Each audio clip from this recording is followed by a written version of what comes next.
Pomidoras gali atrodyti toks paprastas vaisius, bet tikrai ne mums sodininkam. Mes puikiai žinom, kiek daug mažų niuansų įeina į sodinimą, į tręšimą, į priežiūrą pomidorų, kad tik jie būtų sveiki, kad tik jie atneštų derliaus. Bet kartais ne visada mums ir pasiseka. Tai šiandien šnekėsime apie sodinimą, ką reikia žinoti, kaip paruošti dirvą, kas dirvai ir dirvos mikroorganizmams svarbu. Ir aptarsim ir kitus dalykėlius ir viską pamatysite šitame video.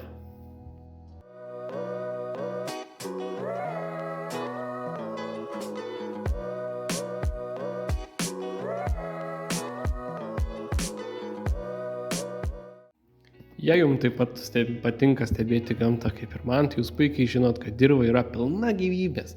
Ir ta gyvybė mums kaip sodininkam yra ypatingai svarbi, kadangi visi gerieji mikroorganizmai pirmiausia, tai užkerta kelią atsiradimui blogiesi mikroorganizmai, kurie pakenkia augalui, kita jie maitina augalą. Taigi mums reikia dirvai turėti kuo daugiau organikos, kuo daugiau palaikyti sveiką dirvą.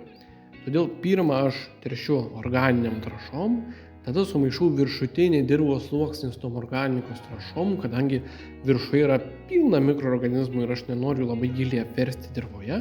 Šita organika užtikrins, kad dirva atsigautų, būtų sveikesnė ir augalams duotų maisto medžiagų, kurios ne visada gaunamos su mineraliniam trąšom.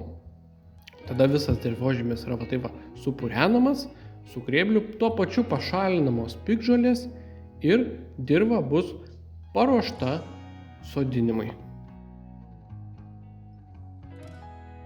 Pats pomidorų sodinimas nėra sudėtingas procesas ir nereikia jam susigalvoti 100 taisyklių. Užtenka tik tavęs, užtenka kastuviuko, užtenka vandens ir galima kibti darbus. Tačiau yra kelios taisyklės, apie kurias reikia žinoti. Vanduo, su kuriuo bus liejami pomidorai, vanduo turi būti šiltas. Jis negali būti šaltas, negali būti paimtas tiesiai iš šulinio ar gręžinio, todėl kad šaknis yra pašilusios, žemė yra pašilusi, o vanduo yra, sakykime, kokia 10 laipsnių šaltesnis, kartais dar daugiau. To šaknis, kaip ir jūs įsivaizduokite, gautumėt šaltą kibirą vandens, staiga labai sustresuoja ir gali, kaip ir mes, taip ir jos gali susirgti. Ir tai dažniausiai pasireiškia šaknies puviniu ir mes tada žiūrėkit, sakom, kažkas nukandžiojo šaknis, kažkas atsitiko, blogas daigas, blogas augalas, iš tikrųjų tai tiesiog buvo labai stiprus šaknų stresas. Taigi vandenį aš patarčiau palaikyti šiltai, palaikyti įpylus prieš tai tam pačiam šiltnamyje. Dabar šiuo atveju sodinu ne aš, sodina mano tėtis ir jeigu paklausite kodėl, tai todėl, kad jis norėjo. Ir aš esu šeimos žmogus, aš labai vertinu laiką buvimą su savo šeima ir jeigu aš galiu pasinaudoti tokią puikią progą, tai aš tikrai pasinaudosiu pabūti su juo, kartu pasodinti, kartu pabūti sode ir iš tiesų tai yra labai smagu. Tai kai mano tėtis kasa duobę, jeigu jūs pastebėsite, jis pirmą pila vandenį į duobę ir tai tikrai nėra kažkokia klaida ar blogai. Yra keli būdai. Galima įpilti vandenį tiesiai į duobę ir sodinti kaip jis, įdėti augalą, užversti šaknim ir tada tas vanduo, jisai padaro, kad žemė arčiau priglustų augalo šaknų, neliktų tokių didelių oro tarpų ir tai yra labai puiku. Nes arba galima daryti taip, arba galima pasodinus augalą užpilti tą visą vandenį ant jo. Ir tada efektas bus tas pats. Nes ta dirva, kuri buvo supurenta su kastuvu, turi susigulėti. Neturi, aišku, būti suslėgta, sutrypta, sutrombuota prie pat augalo šaknų, nes tam augalui reikia deguonies.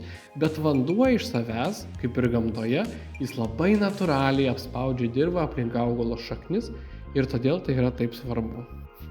Sodinimo gylis iš tiesų priklauso nuo kelių niuansų. Tai kiek augalas yra išstypęs, ar pasodinus jis jums nesvyra.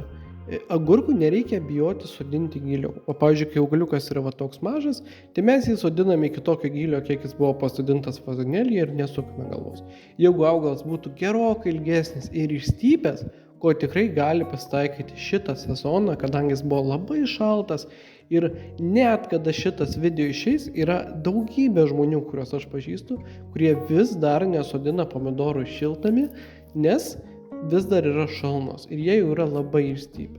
Tai kada pomidorus turim tokius, mes juos galim pasodinti ir giliau, kadangi pomidoro šaknys, pomidoras kaip augalas, jis gali leisti šaknis iš įvairiausių vietų savo stiebų. Taigi mes galim apskabyti šakeles, įleisti jį gerokai giliau, per kokį sprindį, ar kartais kai kurie sodininkai leidžia dar giliau, ir jis išleis labai stiprias šoninės šaknis iš savo stiebo ir bus labai stiprus augalas. Ir jums nereikės bijoti, kad jis nuvirs ar kažkas su juo atsitiks negerai. Ir apskritai turbūt šitą temą kalbėčiau, bet po biškį jau video eina link pabaigos. Turbūt dar nepašnekėjom apie tręšimą, bet apie tręšimą mes pašnekėsime kitame ateinančiame video.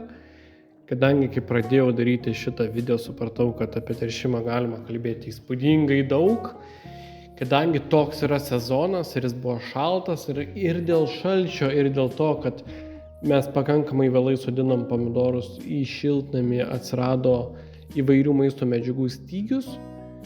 Vazonėliuose ir jau pradėjo trūkti vietos ir šaknim, ir pradėjo trūkti mikro ir makro elementų.